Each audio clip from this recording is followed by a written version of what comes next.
వేలంక గ్రామ దేవత ముంగర్లమ్మ జాతర మహోత్సవాలు ఘనంగా ప్రారంభమయ్యాయి. శ్రావణ శుక్రవారం సందర్భంగా అమ్మవారిని పచ్చిపూలతో నిర్వాహకులు అలంకరణ చేయడంతో అమ్మవారిని దర్శించుకునేందుకు ఆలయానికి మహిళలు అధిక సంఖ్యలో హాజరై అమ్మవారికి మొక్కులు చెల్లించుకున్నారు.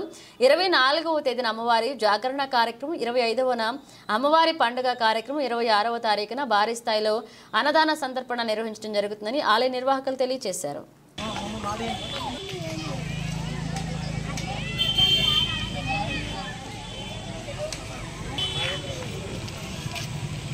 శ్రావణ శుక్రవారం సందర్భంగా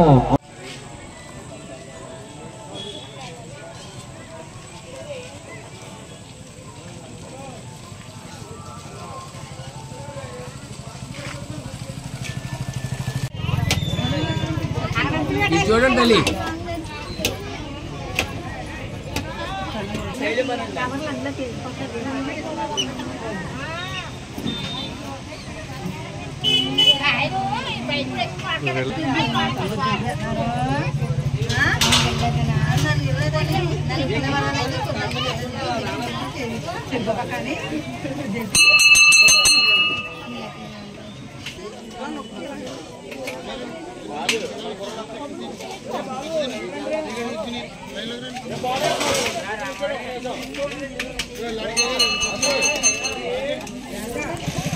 మన వేలంక గ్రామంలో గ్రామదేవత ముంగర్లమ్మ తల్లిగా 1952లో మన గండే సుబ్బయ్యమ్మ గారు అంటే మన గండే వీర్రాజు గారు తల్లి, అలాగే కామేశ్వరరావు గారి తల్లి, గోవిందరాజు గారి తల్లి అమ్మవారి దేవస్థానాన్ని నిర్మించారు.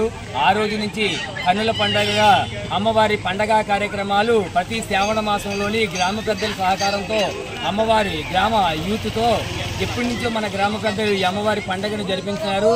అలాగే గండేవారు, అలాగే చిట్నీడి వారు, అలాగే చెట్టివారు, ఇంకా మన వేలంక గ్రామంలో చాలా మంది ఉన్నారు. వాళ్ళందరి సహకారంతో అమ్మవారి పండుగ కార్యక్రమం కన్నుల పండుగగా జరిగేది. సర్వమంగళదాయిని శక్తి స్వరూపిణి అయిన మన గ్రామ దేవత ముంగర్లమ్మ అమ్మవారి పండుగ 1952లో ఈ గుడి కట్టిన దగ్గర నుంచి కూడా మొదలుపెట్టి ఇప్పటికి 72 సంవత్సరాలు కూడా మన గ్రామ ప్రజలందరూ కలిసి, గ్రామ పెద్దలందరూ, అలాగే యూత్ కుర్రోళ్ళందరూ కలిసి ఈ పండుగని కన్నుల పండుగగా జరుపుకుంటున్నాము. అలాగే ఈ పండుగను ఎన్నెన్నో సంవత్సరాలు ఈ పండుగని జరిపించుకోవలసిందిగా మరీ కోరుతున్నాము. అలాగే ప్రతి శ్రావణ లక్షవారంలోని మొదటి వారం అమ్మవారి గరగలు తీసి, రెండవ శుక్రవారం శ్రావణ శుక్రవారం పచ్చిపూలతో అమ్మవారిని అలంకరించి, ఈ అమ్మవారి అలంకరించిన అలంకరణని అమ్మవారిని అందరూ కూడా మహిళలందరూ తండోపతండాలుగా వేలంక గ్రామంలో ఉన్న ఆడవాళ్లు, కోడళ్ళు, ఆడపడుచులు కూడా వచ్చి ఈ శ్రావణ శుక్రవారం రోజు అమ్మవారిని దర్శించుకుంటారు. అలాగే అనంతరము శుక్రవారం ఈ అలంకరణ అయిపోయిన తర్వాత శనివారం నాడు మధ్యాహ్నము అమ్మవారి జాతర కార్యక్రమం జరుగుతుంది. అలాగే ఆదివారం రోజున అమ్మవారి పండగ కార్యక్రమం, కన్నుల పండగగా అందరూ కోళ్లు, మేకపోతుల్ని వేసుకుని అమ్మవారి పండగ జరుపుతారు. అలాగే సోమవారం నాడు ప్రజల ధన సహాయంతో అమ్మవారికి గొప్ప అన్న సంతర్పణ